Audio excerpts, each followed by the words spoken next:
One of the things that I've figured out over the last years is this is a good proposition. So, it's pretty self-evident that life has got its rat's nest of miseries, and that's for sure. And maybe you could even make a categorical statement that life is mostly a rat's nest of misery. And you can make a pretty powerful argument for that. But then there's a counter question, which is, well, what if you tried not to make it any more miserable than it had to be, right? Then what would it be like?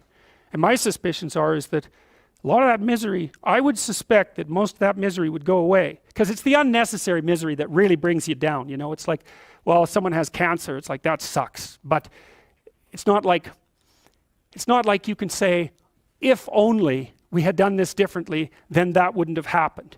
But when someone's out like torturing you in a malevolent way, or maybe you're doing the same, you can always ask yourself, well, is this really necessary? Is this just like a useless add-on to the miseries of life? That's what disheartens people.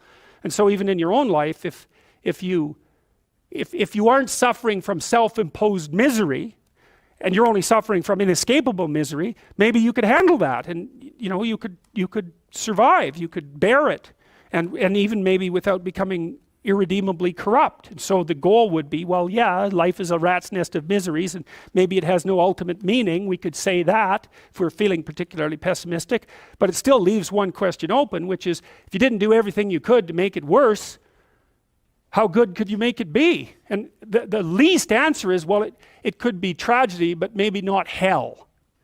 And I think that's right. I really believe that. That's the most pessimistic, proper statement. The worst case outcome, in the worst of all possible worlds, is that your life could be tragic, but not hell.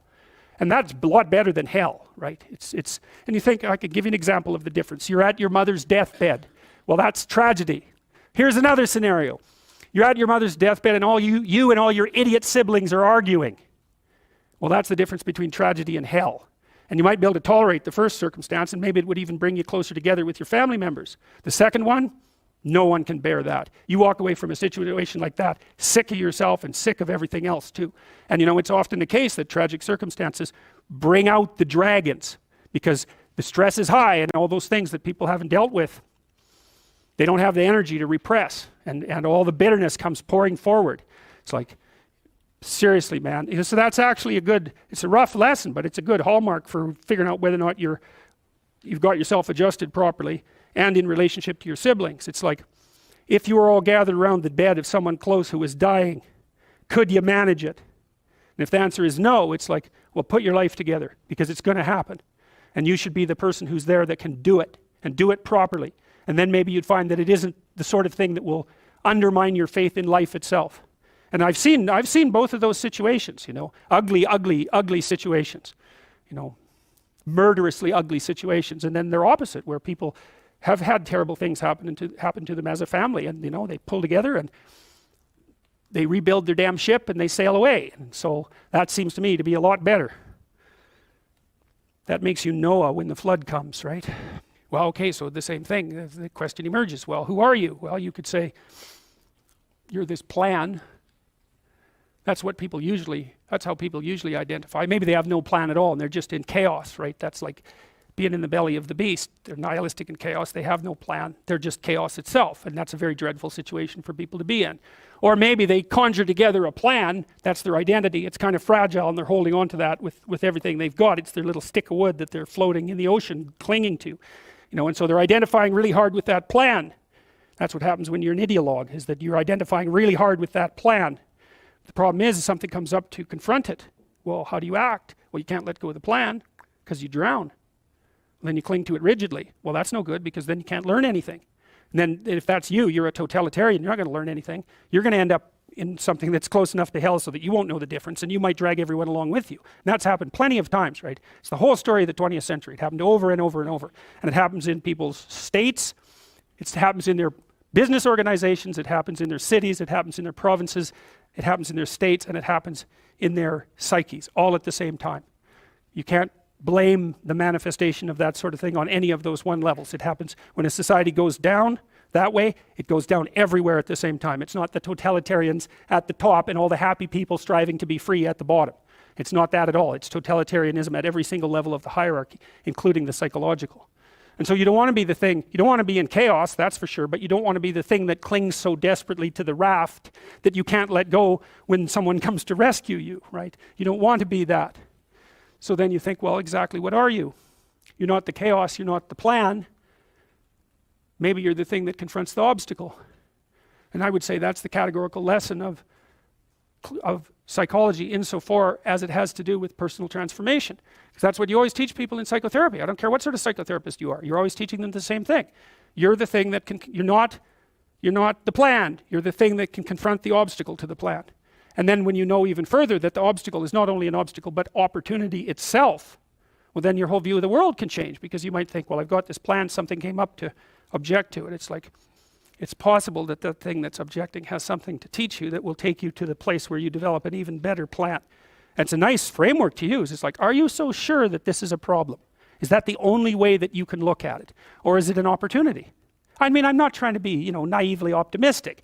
There are some things that's pretty hard to extract gold from some dragons, and maybe the death of a family member is a good example of that. But even in a situation like that, I can tell you that it's an opportunity for maturation, that's for sure. And the thing is, you might say, well, it's pretty miserable to be digging for gold when someone's falling into the grave. Well, if they really love you, first of all, that's what they'll want you to do. And second, you're going to make their death a lot more palatable experience for them if you're someone who can be in the room and be helpful instead of be, quivering in the corner and feeling that the entire world is collapsing in on you. I mean, that's another. You want to be the useful person at the funeral. How's that for a goal? That's a good goal, man. You know that you've got yourself together in a situation like that because you're going to be at them. And maybe you want to be the person on whose shoulder people cry. That'd be a good goal. And it's kind of, I don't like being naively optimistic, so when I tell you to get your life together, I'm not going to say roses and sunshine. It's like, that's pablum for fools. But it really is something to be the reliable person at a funeral, right? And you can aim at that, you can do that. And you got to be tough to do that, because it also means that you can sustain a major loss without collapsing. And that, you've got to be a monster to do that, right? Because you might think, and I've had clients like this, well, I love my child, I love my mother so much that I couldn't survive if anything happened to them. It's like, you have some serious thinking to do about that. It's like, you really want to curse someone with that kind of love, do you? I couldn't live without you. It's like, my God, get away from me. Really. It's terrible. That's the Oedipal mother, right? That's like, I'll forgive you no matter what you do. It's like, really? No matter what I do, eh? You are not my friend. That's for sure. Not at all. It's a horrible thing to do to someone. That's the witch in the Hansel and Gretel story. All gingerbread and outside to the lost kid. Inside, you feed them candy and make them fat and eat them. Right, that's Hansel and Gretel. That's the Oedipal mother. That's one of Freud's major discoveries. It's a major discovery. It's like the devouring force of love. You want the person to be able to stand on their own, and the price you pay for that is that you stand on your own. It's like, good to have you around. I'm glad you're here.